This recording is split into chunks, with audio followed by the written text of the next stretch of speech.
As a whole, the U.S. has improved on all 7 of the performance measures that we looked at, and many states, including South Carolina, have improved on most of those measures.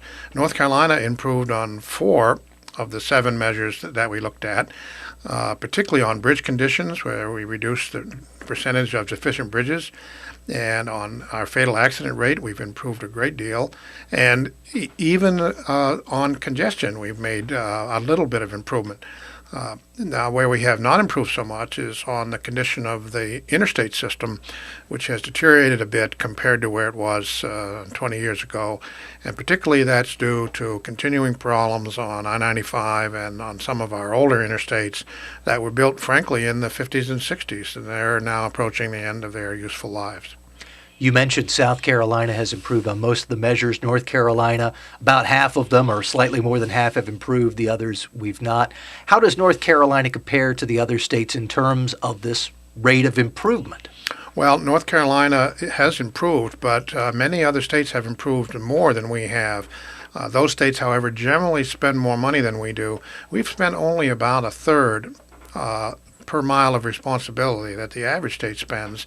And considering that this is a thin budget that we have and a relatively large system, we've actually done a quite good job here of improving the system in spite of that limited resource and in spite of the increasing traffic and the increasing population.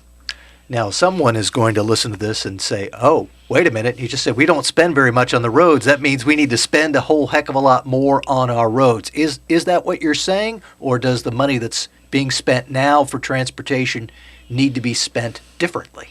Well, our transportation budget is about $5 billion, and we have the largest state-owned highway system in the country at 80,000 miles.